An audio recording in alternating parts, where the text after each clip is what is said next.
নমস্কার বন্ধুরা, সবাই কেমন আছো? আমি চলে এসেছি তোমাদের জন্য একটা দারুণ রেসিপি শেয়ার করতে। বাচ্চা বড় সবাই চেটে পুটে খাবে। তো দেখে নিশ্চয়ই বুঝতে পারছো এটা কি? হ্যাঁ, এটা মোগলাই পরোটা রেসিপি। তো আমি এটা বাড়িতে বানিয়েছি আমার বড় বাচ্চার জন্য। দেখো তো কেমন হয়েছে, খেয়ে শুনে নাও রিভিউটা যে কেমন খেতে হয়েছে। কেমন হয়েছে? খেতে খুব সুন্দর। তাহলে চলো দারুণ। এবার রেসিপিটা দেখে নিই কেমন করে বানিয়েছি। প্রথমে কিছুই না, বাজার থেকে একটু চিকেন কিমা কিনে নিয়ে এসে ভালো করে ধুয়ে পেঁয়াজ আদা রসুন কেটে কুচিয়ে রেডি করে দিতে হবে। তারপর ফ্রাই প্যানে তেল দিয়ে পেঁয়াজ কুচিটাকে ভাজতে দিতে হবে। পেঁয়াজ কুচিটার মধ্যে সামান্য পরিমাণ নুন দিয়ে পেঁয়াজটাকে আমি হালকা লালচে লালচে করে ভেজে নেব। পেঁয়াজটা দেখবো যখন গোল্ডেন ব্রাউন কালার হয়ে গেছে, তার মধ্যে আমরা দিয়ে দেবো রসুন কুচি। রসুন কুচিটাকে দিয়ে ভালো করে নাড়িয়ে ধুয়ে রাখা চিকেন কিমাটাকে আমি দিয়ে দেবো। চিকেন কিমাটাকে দিয়ে একটুখানি ছেড়ে দিয়ে যখন দেখবো জল ছেড়ে এসছে, তার মধ্যে আমি দিয়ে দেবো কি লঙ্কা গুঁড়ো, একটু হলুদ গুঁড়ো সামান্য পরিমাণ, তার সাথে দেবো জিরে গুঁড়ো, আর দেবো হচ্ছে মিট মশলা। মিট মশলাটাকে দিয়ে ভালো করে নেড়ে চেড়ে তারপরে দিয়ে দেবো একটু আদা কুচি।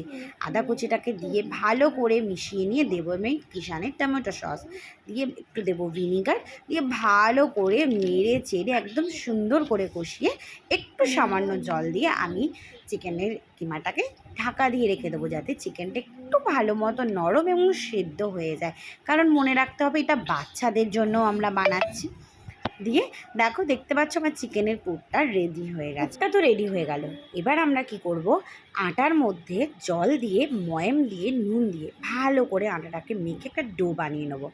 ডোটা যখন একদম নরম নরম হয়ে যাবে, তারপরে সেটাকে ভালো করে এরকম গোল করে বেল্লা চাকির মধ্যে বেটে, তারপরে দুটো ধারকে এইভাবে চেপে দিয়ে মুড়ে দিয়ে মধ্যিখানের মধ্যে আমি ডিম, নুন আর মাংসের কিমা যেটা বানিয়েছিলাম, আর অল্প পরিমাণ পেঁয়াজ, আর বাচ্চারা যদি খায় তাহলে কাঁচা লঙ্কাটা তোমরা স্কিপ করতে পারো, দিয়ে সেটাকে ভালো করে গুলিয়ে আমরা মোগলাই পরোটার মধ্যিখানে দিয়ে দেবো।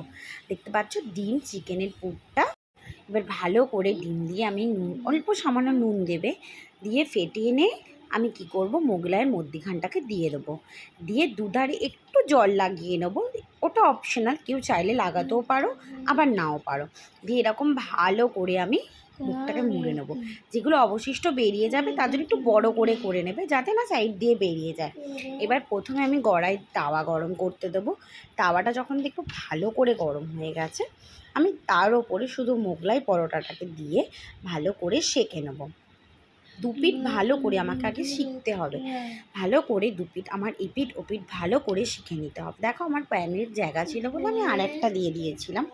দিয়ে ভালো করে সেঁকা হয়ে গেলে এটাকে তোমরা চাইলে ডুবো তেলেও ভাজতে পারো, আবার কম তেলেও ভাজতে পারো। আমি ডুবো তেলে ভাজিনি, আমি একটু কম তেলে ভেজেছিলাম। তো ভেজে নেওয়ার পর এই যে আমার রেডি মোগলাই পরোটা।